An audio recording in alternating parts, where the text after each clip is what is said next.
So how long has that been in the works?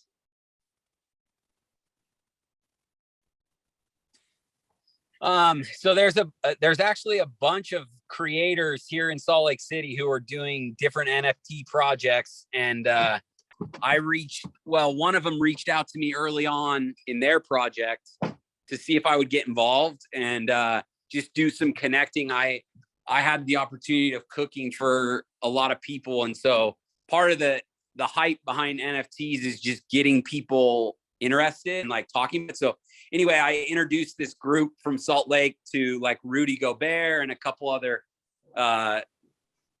celebrities, I guess. And then they started talking about the need for better restaurants. And I don't know, it just sounds like such a cool idea where you could own real estate within a restaurant.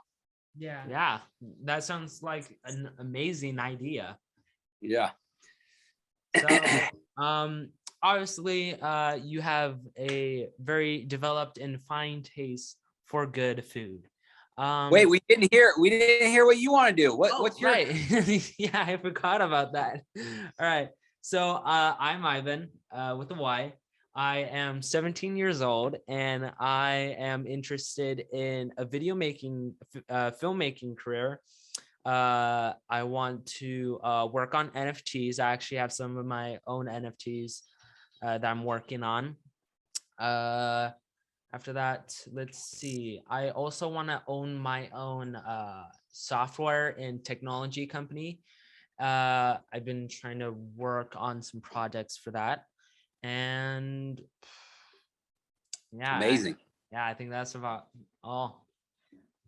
Well, when Sundance starts up again, you'll have to get tickets. I know Culinary Crafts usually gets tickets to Sundance, so you should get on some of that. It's a fun environment.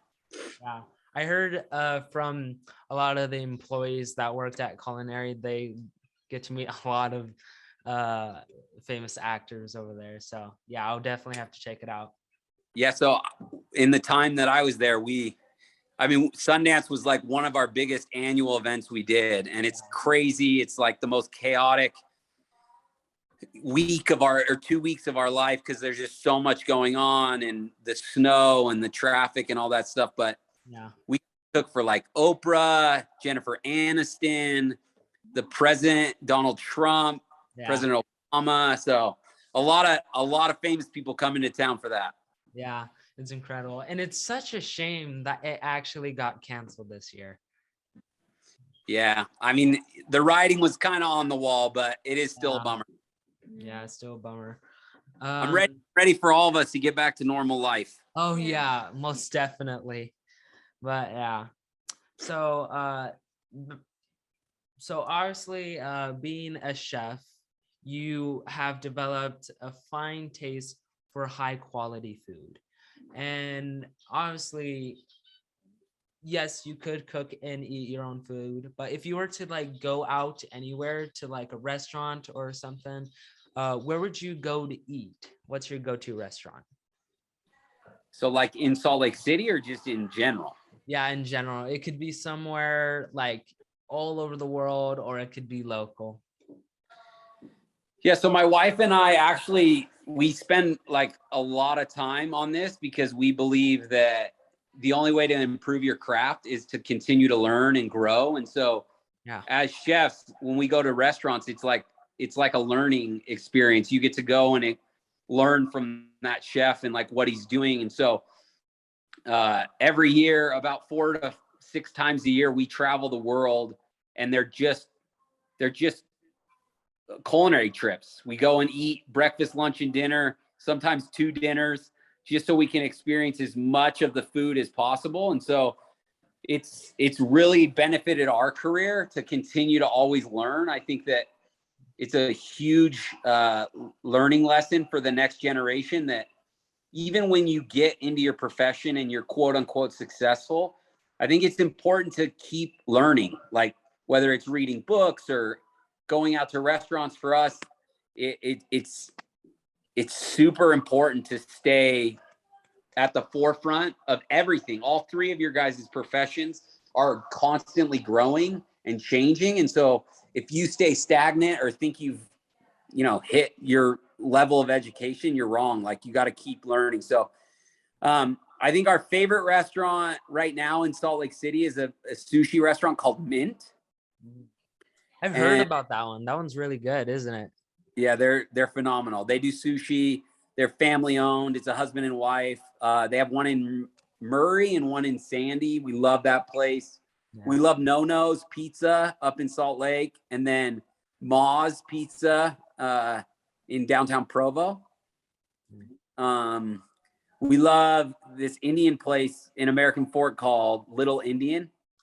Oh, it is so good. And again, a family business, super hard worker. He's like, just, putting in the work. It takes work to make money. So those are our favorite, probably in Salt Lake. And then we have a place in New York City. I think it's the best restaurant we've ever been to. It's called Tonchkin. Oh. And it's this Japanese guy who moved here. His family ran restaurants in Japan, and he came to the US all by himself, and he started this restaurant in New York City, and now it's like a 2 Michelin star restaurant, and it's the most incredible ramen and sushi, and like it's just really, really good food. Yeah, that sounds amazing and delicious. Yeah. So one of the questions we really wanted to ask, since you are a chef, do you own your own restaurant? And if you do, tell us more about it and how it came to be. Yeah, so we had, so I always had a goal to have a restaurant. And so in early 2017, we opened our first restaurant. It was called Voro Cafe. And it was kind of a European style coffee shop. We sold paninis and salads and really high-end artisan coffee, fresh pressed juices.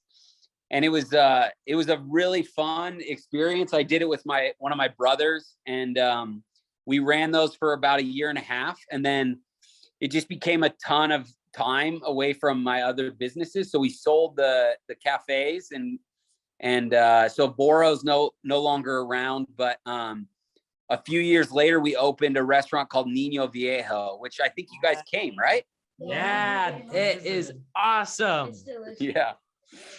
So Nino is a fun project. My wife has grew up in a very Latin environment, and so we thought Utah needed not a Mexican restaurant, but just like a Latin style restaurant that kind of showed all of Latin culture. Yeah. So we opened Nino Viejo in December of 2020, and it was amazing. It's been a fun ride, but again, it just became so much time away from my other businesses. So we've kind of separated ourselves. We're not there on the day to day. We don't have a lot of decision making. We decided that it made more sense for us to focus on other businesses. So currently our biggest business that we're focusing on right now is our direct to consumer salt business. Oh. So I don't know if you can see this, but yeah, we launched this brand in about the same time, December of 2020. And it's just a salt product. So it's a cooking salt that we sell from our website. We have a few retailers we sell it in. But why I love this product is because throughout my whole career, whether it was in restaurants or in catering or in private chefing, we always wanted people to find passion in cooking. Like, we love cooking because we're passionate about it, and it's fun, and it's something you can do with your loved ones, whether it's your spouse or your kids. And so when we launched this product, we realized it was a way to encourage people to cook at home and cook and feel like, oh my gosh, my food tastes really good. And so this has been a fun, this is going to be our big business. Like, this is going to take us to retirement, I hope. Fingers crossed. Fingers crossed. Yeah. Well, yeah, that sounds amazing. And I'm guessing you have other types of packaging with different types of flavors, spices, and seasonings. We have some new products coming on in this year, but I'll send you guys some so you guys can taste it. Yeah, that'd be amazing. Yeah. Yeah. Yeah, and now for our very last question, it is known on the podcast as the big question. Are you ready? Ready. All right. So the big question is, if you were to give advice to the younger generations looking for a career, possibly in cooking, what advice would you give them? Man, it's a hard question to answer in one sentence, but if I was trying to answer it in a brief statement, it would be you gotta work. Like, I feel like this younger generation thinks that money just shows up and you magically become a multimillionaire, and it just doesn't work that way. Like, whether you're wanting to be a chef or wanting to be in fashion or wanting to create NFTs, you have to work, and that's the stuff you don't see on Instagram. You don't see it on Facebook. Nobody's putting it on their Twitter. It's all those hours you're putting in behind the scenes that no one sees, you don't get credit for, but it's just hard work and lots of hours and sacrificing time away from your family, time away from your friends. And I promise, if you're willing to work and put in that time, no matter what you're doing, you will be successful and you will make money. So just put your head down and go to work. Yeah, absolutely. I feel like that's inspiring for all the younger generations to all generations to get up and just get it done and find their passion and make it a career. Yeah, so thank you so much for taking the time with us. It's been truly special and we appreciate it the most. Thanks, guys. Aren't you guys on spring break too? Yeah, we're on spring break. Working on your spring break, putting in the hours. I love it. Yeah. You guys have any questions? I don't think so. No? All right. Okay, so thanks again so much for taking the time. That's all we have for you guys. Thank you so much for tuning in on the Three Peaks podcast, and we'll see you later.